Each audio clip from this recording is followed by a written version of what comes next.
Hello, everybody. Today we're going to talk about King Solomon. Did he have knowledge of North America?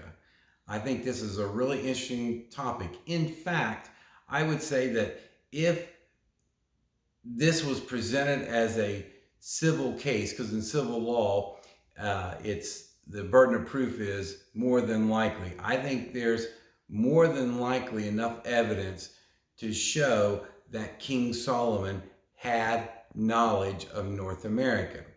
So let's dive right in. First off, we will start off with King Solomon's story. It takes most of his stories in First Kings. Okay, so in this story about Solomon, Solomon was the son of David. In fact, he was the son of David through Bathsheba. And Solomon was given the kingdom because that is what God wanted. He wanted Solomon to be king over the unified Israel. So in this, Solomon was very young. So when Solomon had made one day had made a bunch of sacrifices, he went in and prayed to God, and then God visited him that night in a vision. And God asked him what he could do for him. He said, "Ask whatever you want, and it'll be granted to you." And Solomon, he only asked for the wisdom and knowledge to lead God's people.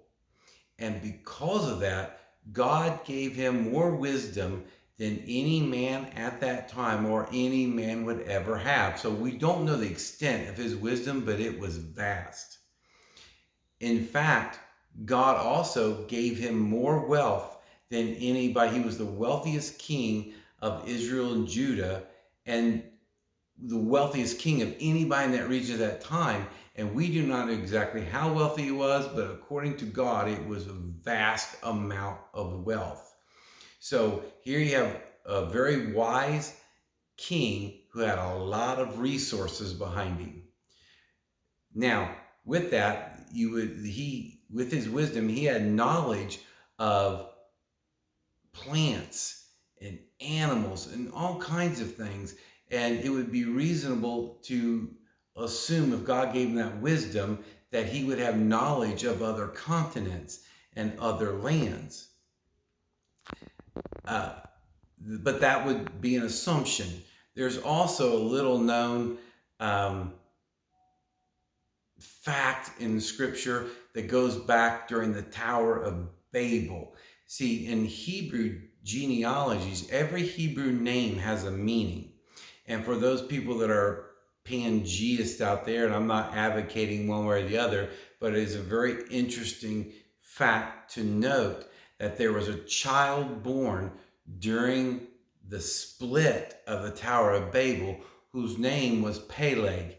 And in Hebrew, it means literally land division.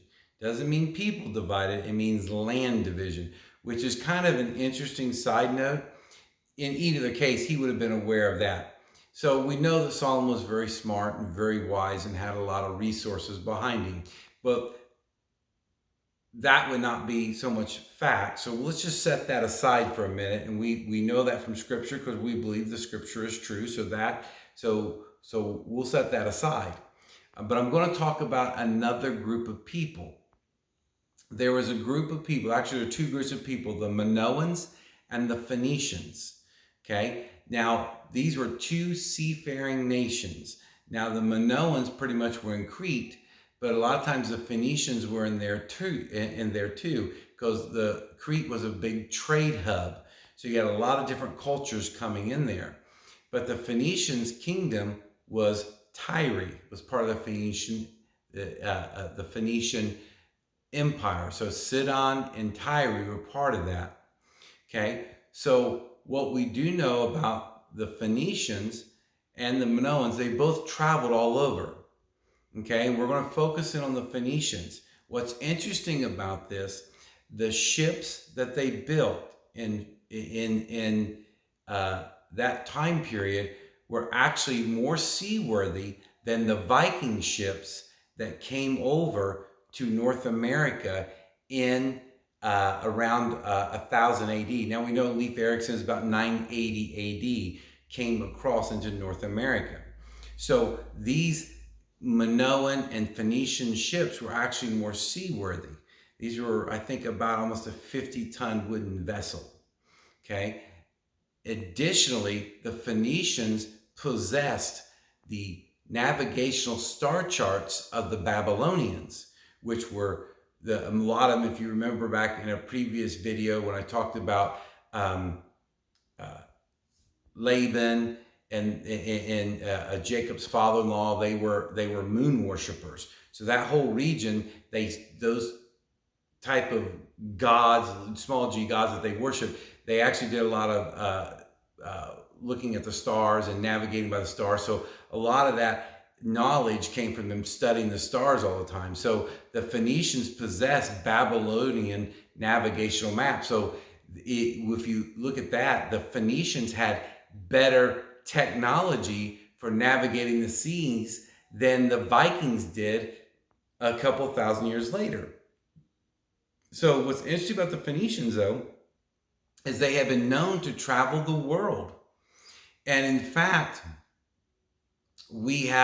there's some archaeological evidence being debated right now of the Phoenicians being in North America and South America. But what we do know is a fact that, we do know is a fact that there is something in the Great Lakes. So we hold the Phoenicians, let's set the Phoenicians aside here for a minute. I'm going to tie this all together here in a couple minutes. So what we know, that the Bronze Age went from about 4000 BC to about 1000 BC, and it kind of overlaps because we're not sure. But we know the Phoenicians reigned, the Phoenicians and Minoans had reigned, their societies had reigned like this. The Minoans, I'm not sure when they fell off, but the Phoenicians, their empire fell off about 300 BC. So in this time throughout the Bronze Age, they flourished. Well, what fueled the Bronze Age? What made the Bronze Age go? Well, it was copper. So the main ingredient in the Bronze Age, when you're making weapons or tools, was copper.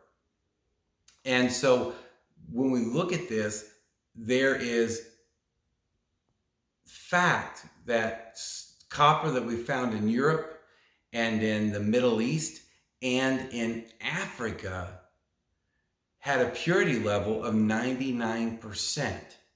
And that copper only comes from North America. So basically we had North American copper in the Middle East and in Africa and in Europe. Now, that copper, incidentally, comes from the Great Lakes region. So when we look at in the Lake Superior, Lake Michigan region, there's over 5,000 ancient Phoenician copper mines. So the Phoenicians were sailing all the way over into Nova Scotia, taking down what we call the St. Lawrence Seaway into the Great Lakes. And they were going in and mining copper and coming back. So we know that that was happening. So we had the Phoenicians that were basically going from the Middle East, from Tyre to Crete, and then all the way up. Now, it's not as far-fetched as you think, because it's 4,800 miles from Greece to Halifax, Canada, traveling across the ocean. So if you went straight across the Atlantic, it would be about 4,800 nautical miles. Well, the ships back then did not do that. They went up the coastline. So they would have left and went up from Crete and then around, and they would have come up through Europe, and then they would have went over to the British Isles, then to Iceland and Greenland, and over to Nova Scotia. That is how they would have traveled. So it would have been a lot more nautical miles. Well, the ships at that time, those particular ships, they could travel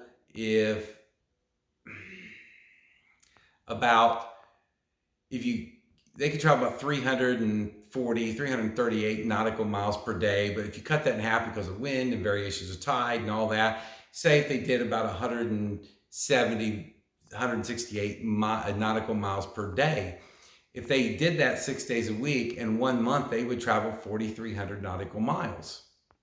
And that's interesting to note, because if they traveled up along the coastlines, they would have stopped at different ports. And the reason why they traveled up coastlines is ships at that time, no matter how good they would take on water, and there'd be repairs, and they always kind of kept land to one side of them. That way they could come into a port and get repairs done or whatever they needed, or get more supplies when they went out. So, but hold on to that for a second. So 4,300 miles per month is about what a ship at that time could do. Now, so we know copper drove the Bronze Age. And who brought the copper to the Middle East? Well, it was the Phoenicians. So, but how does this tie into King Solomon? Well, at that time, Solomon was the wealthiest king in the area. So he had nations that brought tribute to him. There are other nations who would come to him for his wisdom and advice. But King Hiram was his neighbor, and Solomon had a treaty with him. And King Hiram was contracted to help build ships for Israel. In fact, King Hiram's navy, his ships, worked for Solomon. And then Solomon, what's one thing that a king who has it all wants? Well, at that time, he wants his own navy. Build his own navy. In fact, the scriptures say that King Hiram of Tyre sent his men to teach the Israelites how to sail and to be on their ships. So Solomon had a fleet of ships from Tyre, which was a Phoenician nation. It was Phoenicia. So the Phoenicians were working for Solomon.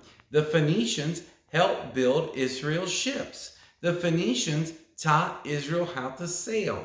So now it would be reasonable to assume that these copper mines that were going on clear into the 900 BCs and even further into that time, it would be reasonable to assume that Israelite ships would have probably went to North America as well, along with the Phoenicians.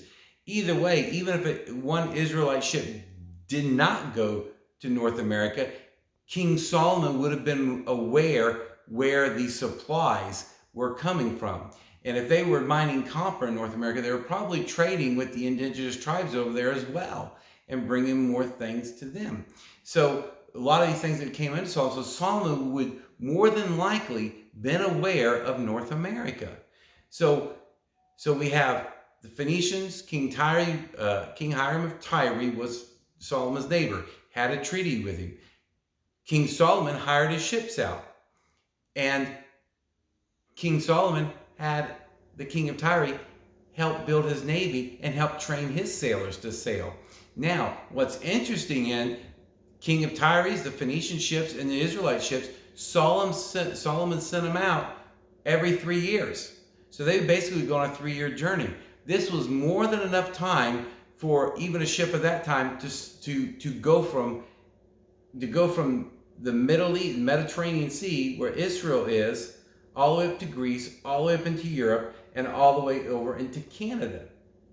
Because if you could knock down 4,300 nautical miles a month, they could take a leisurely stroll, factoring in bad weather, different ports, stopping different places, would have more than enough time to go there and spend several months in an area and then come back.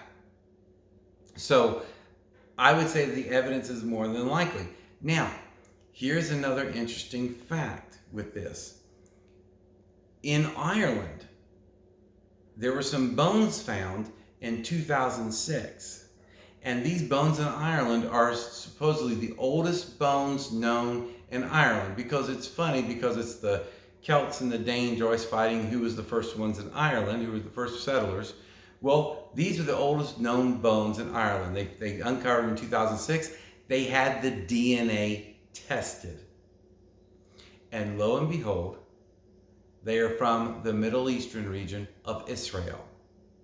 So the oldest bones that are found in Ireland were Israelite.